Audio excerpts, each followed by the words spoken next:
білетіндеріңіз ақырын келіп құлағыма сыбырлап кетіңіздер. Енді мынарда міне Енді мұнарада міне екі команда қошеметте отырды, жаңа айттым ғой.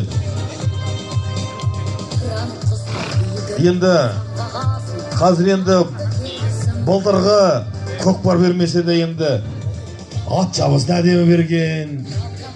Бейбіт содан ұялып келмейші ғой деймін араға, кажется. Мен Фархат күліп өтемерді, мен болсам арқарай қарап тұрушы едім. Бейбіт ар жағында ма? Болды. Жоқ, ойнап айта береміз, бәріміз бауырларымыз, ағаларымыз. Енді айттым ғой, көкпар бермесе де, берсе де, келіп отыр бүгін ұялмаймын араға, бір әштің көкпарына. Сол командада бассызда көзі дұрыс болды, өйткені ол командада Нариман шауып отыр. Нариман дегенге әңгіме жоқ Нариманға. Нариманға айттым ғой, кесе мен сен 2 күн мақтаймын Нариман, мен сен қол аяғын Алла тағала деп бермесін деп. Кеше көрдіңіздер ғой, үздік шабуылшының 1-ші орында тұрған Нариман, 2-ші орында тұрған Мадияр. Кентөбектің шабуылшысы, Кентөбектің шабуылшысы Мадияр. Бағылан Мадияр. Нариман енді Кентөбекке жем бұл енді. Енді айтады ғой, қалып бар анадан, ананың 70% деп енді, ол енді табиғи нетілген Нариман сен күлсен де күлмесен де енді. Папаң арада отыр ғой, мен құрдасым Нариман. Айда берейін я? Сен негіз мамаға тартқасың Нариман енді. Нариман, мақтай берейші мен сен, кешегі 4 қолынға Нариман. Сен кеше, бүгін енді бәрі нормально болса, Нариман кешегідей тағы да бір майлап бет тамақты келіп. Оқшы айта берем Нариман мен сені. До конца сезон айта берем. Ал міне, Нарын деген атымен кеше әдемі жарысып, кеше Нариманның күні болды. Бүгін де енді сондай жұлдыздық жақсы ойындар көрсетсін, қол аяқтан не білесің. Осы командадан бастай келді. Ал енді бірінші ортадағы төрешіден жаңа айттық қой. Алиев Жаслан ортада қазылық ететін төреші. Так, мына төреші Еламан екен ғой, Еламан қапталдағы бергі беттегі Еламан, берға шығып тұрыңыздар. Енді арғы беттегі Нұржан, өзіміздің бауыры Нұржан деген Зекенай ағамыздың баласы. Ақсарайдағы ма, Күйген сарайдағы ма? Енді қай сарайдағы болсын, общем сарайдағы кім ғой, Нұржан ғой өзіміздің. Міне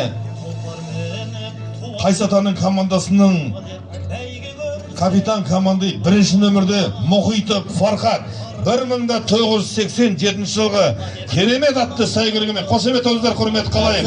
Ақшиман жанкүйерлер қайда? 2-ші нөмірде Павлодар облысының ең мықты үздік, құдай қаласа биыл үздік қорғаушы алайын деп тұрған, енді поведениесіне байланысты 1990 жылғы Сванов Ержан.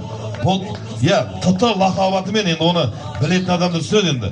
Просто айтасың, сен Тарақтың жігіті ғой, бұл Тарақтың жігіті. Астындағы Сүлік Қара деген атымен. 3-ші нөмірде Қайыржан Әбділ. Бұл енді тұты лақабатымен аттың ізін тай басар. Қасқадан қасқа тумаса да төбел туар. Бұл енді өзіміздің Ержанның ұлы, Қайыржан немересі Әділге қошеметте отырыңыздар, құрмет қалайық. Ержанның ұлы туыстап тұрған. 2008 жылғы Тұман көк атты сәйгүлігімен бүгінгі міне Ақшиман Қайсата командасының намысын қорғайын деп тұрған. 4-ші нөмірде өзіміздің асықпайтын Ермек, Жұмабеков Ермек 2002 жылғы Берт атты сәйгүлігімен асықпаса да терекке, ол енді қарамайды, тересе терекке, темесе бұтаққа деп прямой барып мәреге салып үйренген Бөрте деген атымен өзіміздің Ермек деген бауырымыз. 5-ші нөмірде өзіміздің ең жақсы көретін өз 1000 жылдық құда өзім әулетіме Назарбек Әділжан 2007 жылғы Пегас атты сәйгүлігімен әкесі осы көкпарды чек көрседі, баласы осы көкпарды үйлерінен қашып шығып болсын, иығы сынса да, немене болса да, аяғын біраз ауыртып болса да, көкпардан таймаған, беті қайтпаған, құдай қаласа, енді бұл балаға үлкен үміт артып отырмыз.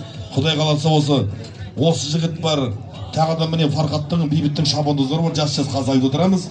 Осы жігіттерге үлкен үміт артып отырмыз, осы Май ауданының намысын қорғайды деп, құдай қаласа. Ал енді үлкен шабандоздар болыңыздар. Қазір енді мұнарадағы міне Нариман сияқты, Мадияр сияқты, Фарқат сияқты шабандоздар болыңыздар, енді Ержан сияқты шабандоздар сіздерге Алла нәсіп етсін деп. 6-шы нөмірде Серікбай Әлімжан деген 2007 жылғы шабандоз. Бұйрық деген атымен Әлімжан да міне мықты шабандоз. Әлімжан да осы міне Әлімжан. Алдында шатыстырамыз, қазір үйрендік ақырын. Бұл шабандоздар жақсы сөз білім шабандоздар қазір көресіздер қандай әдемі ойындар көрсет. Так, 7-ші нөмірде Әкімбеков Нұрсұлтан. Атынан өзі көрінбей тұр. Атынан өзіні көре, құрметті қалай қарындаш? Немен атынан бақасың Нұрсұлтан сен? Нұрсұлтан, сен біздің мақтаныш батыр жігітімізсің ғой.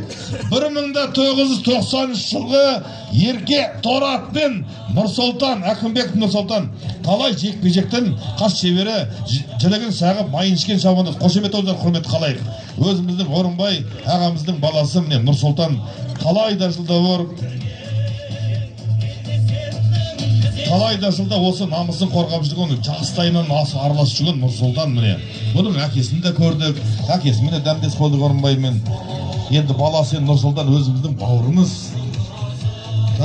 8-ші нөмірде әкесі шешенді қасиет топырақтан жаралған, қасиетті сатадан шыққан Бекішев Жұмабек ағамыздың немересі Дәуреннің ұлы Нұрмұхамбет шабандоз. Ақшиманында қазір Дәуреннің ұлы міне Нұрмұхамбет бүгін Қайсата командасының енді бұл енді астындағы тұлпарымен бірінші таныстырайын. Астындағы тұлпары Нұрмұхамбеттің аты шықпағанда, бұл тұлпардың аты Қазақстанға шыққан Құлагер деген Фарқат бауырымыз баптаған, тәрбиелеген аты Құлагер деген. Құлагерге жай шабандоз отырғызбайды. Құлагердің үстінде бүгін қызмет ететін Нұрмұхамбет жас шабандоз. 2007 жылғы міне Әлімжан бәрі міне құрдастар келатқан, енді қол аяқтарына дерт бермесін, осы шабандоздар үміт отырмыз. 9-шы нөмірде Ерсайынов Ерұлы 2006 жылғы шабандоз, Талисман деген атпен шабандоз. Ал Ералы бүгін енді сені келесі жолында осылай мақтайтындай қып, жақсылап салымдар салып жүрсіз, қазір шаман кеңес Рәшіттің командасына жарай ма? Ералы, соны Алла тағала нәсіп етсін саған. Нариман кеше қалай салды, солай сен де бүгін жұлдызың жансың. Так, 10-шы нөмірде, 10-шы нөмірде бәрілерін білесіңдер ғой, баяғыда енді Рональдоны бәріміз енді қызықтап отырсыз, Зиданды, Рональдоны. Енді солай кешеден бері айтып отырмын ғой, Нариманды жаз бойы мақтай беремін қайта деп. Мақтауға тұратын азамат енді Нариман енді. Астындағы енді бұл енді тұлпар енді тұты әулетінен шыққан. Бүгінгі Нариманның енді Құмақақшыға сатып алған аты Нарын деген. Кеше Нарын екеуі жарасып, Теміртасов Нариман деген. Қошемет өздер құрмет қалайық. Нариман деген шабандоздар. 1995 жылғы Нарын деген атымен. 11-ші нөмірде Мұхамеджанов Ерасыл деген шабандоз. Міне Ерасыл деген жасөспірім шабандозымыз. Осы Әлімжан мен бәрімен өсіп кеткен 2007 жылғы Бай Қасқа деген атпен. 12-ші нөмірде ең үздік бомбардир деген жаққа темір жолдан сақтық қойған ғой. Ол да негізі Сат ауылының аталары Сат ауылынан шыққан негізі. Бекішев Нұрсұлтан деген да, Бекішев Нұрсұлтан деген шабандоз қазір ойында көресіздер. 2008 жылғы Әсем Торы деген атымен, осындай аттармен міне жасақталған, осы міне желелермен, осындай аттармен, осындай ер әбзелдермен бәрімен жасақталған міне Қайсата командасы міне бүгін азулары сақайып, кәдімгідей жағаға жармасып, бірінші екінші орынды қайсекті аламыз деп тұрған шабандоздардың бірі міне бейбіт, осы Фарқат жетектеген топ. Оларға қарсылық ететін шабандоздарды түсіндіріп қойын. Рашид командасы бұның қарсылық ететін командасы. Былтыр енді балаларында 6 форма болатын. Биыл енді сол 6 форма, бірақ енді жасыл олимпиададар киісіп қойып қой енді. 12 форма болатын, қалған киіп саған сәр енді қыс бойы енді. Дони енді киіп саған ғой қорамен екі ұрдағы. Бүгін көк олимпиадасын кие салып енді ақырын. Әйді көк та көк қой, пайдыт деп.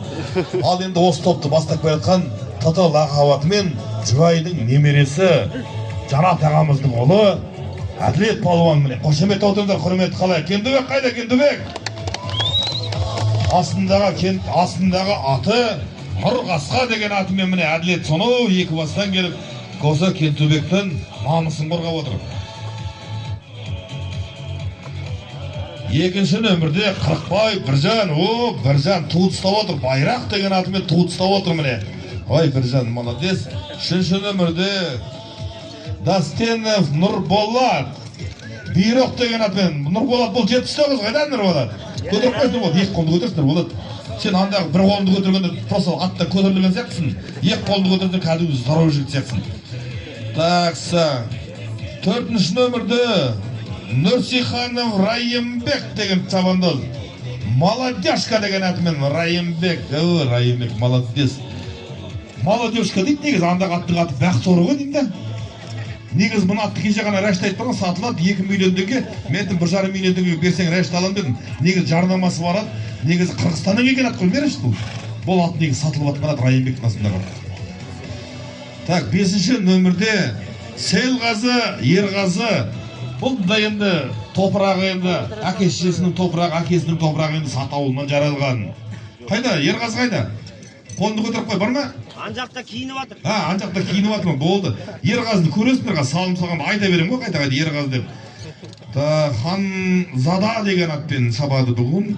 6-шы нөмірде Адай Аманбек деген Тайсын деген лақабатымен қоршаметтеп отырыңыздар, құрметті қалайық. Астындағы аты Тарқан деп қойды, өтірік айта берді рәшт енді. Былтырда форма берімде өтірік айтып қойған. Астындағы аты кім еді ма? Тарқан емес енді негіз, просто лақабаты ғой Тарқан деген. Абылай енді бұл аттың аты енді біраз деген айтып қоямыз өздеріңізге.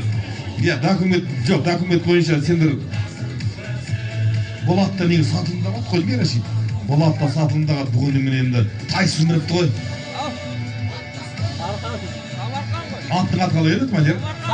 Самарқанд деген ат. Ой, Самарқанд қой мынау. Бәсе, бағанда қараттым, біреуге құсатамын атты. Тайсын мініп атты ғой Самарқанд бүгін. Так, аманды айттық. 7-ші нөмірде Марат Амир деген. Ой, мынау Абылай бауырымыздың ұлы. Абылай енді биылғы жеңсеңдер, құдай қаласа, Абылай точно өзі намысы бар жігіт, Абылай деген. Негізде кім әкеңнің Амир намысы бар. Былтырда айтқан. Дұрыс шау жүргенде. Биыл енді мына ойынды жеңсеңдер, Абылай саған новый атап береді. Может, қасындағы екеуін даласылсын Абылайын, жағдайы бар ғой Абылайдың. Оның ағасы Оқа деген әкім жалтырды. Не болды сұрша енді? Так, Амирді айттық Абылайдың ұлын. Так, Қабдолла Райымбек. Домбыра қасқа деген атпен Қабдолла Райымбек қолды көтеріп қой. Бұл енді өзінің лақабатымен Қабдолла Райымбек кешін танымай жүреді. Таныс енді мамасы мен бабасы таниды енді. Осындай баламыз бар деп. Бұл енді елдің баласы ғой. Лақабаты Дони деп айтады, Дони. Астындағы тұты әулетіне шыққан аты қасқаты. Кеше көрдіңіздер ғой, домбыра қасқа деген ат. Нойк деген бауырымыздың алтауында жүрген аты. Міне Дони деген осы. Адидас деген олимпиададан киіп алып көрдіңіздер ғой, қолдас қыз бар. Такса, 9-шы нөмірде өздеріңізге әйгілі осы Қазақстандағы Павлодар облысындағы ең бірінші ат спортының спорт шеберін алған теңгеруден Абиев Серіктің екінші ұлы Хамид Санжар деген Тұман деген атпен. Санжар қайда? Арлан. Санжар жақта киініп жатырған, Ерғазы екеуі киініп жатқан ғой, дайындалып қазір көрсетеміз Ақшиманға деп. Енді Санжарды айттық. 13-ші нөмірде Қабиден Арлан, мына Серіктің үлкен ұлы, астындағы аты Тарлан деген атпен. Міне бүгін әдемі де жақсы ойын көрсетеді. 11-ші нөмірде Аманжолов Жанарбек. Бұл енді өзіміздің Қоштай бауырымыздың бауыры, Рақымбектің баласы, Ерке Жирен деген атымен, Жәкөн деген лақабатымен өзіміздің бауырымыз жастайынан атқарыласқан. Бүгін міне атын тәрбиелеп осы Кентөбек ауылының намысын қорғап жүр. Енді Жәкөннің ар жағында, Жәкәлайының ар жағында тұрылып тұрған әкірейін бар, басын бір шығарып, бір кіргізіп тұрған Бағлан, Мадияр деген, енді көп айтпай қойып, Қаран деген атпен, сен Рашид айта берме олай, бұл намысы бар олай, шығып қойда қойып бұлай. Жалтырды кеу болғыз тек қойды. Бұл көктеген баласы. Жоқ, Мадияр, бәрі нормально, Мадияр. Мадияр, бергі кепеші, Мадияр. Міне, Мадиярды әдейілеп шақырып отырмын жігер қалай. Енді қазір намысын, қазір ойнайды енді Мадияр, ойнайды, Мадияр. Нормально, ойласа Мадияр. Қазір міне Мадияр бар. Мадияр. Отыр Мадияр, сен шу ойыншы емессің ба? Сен Мадияр біз айда береміз қылжаңда. Осы міне намысын қорғап, Кентөбектің намысын қорғап, енді көрші ауылы өзі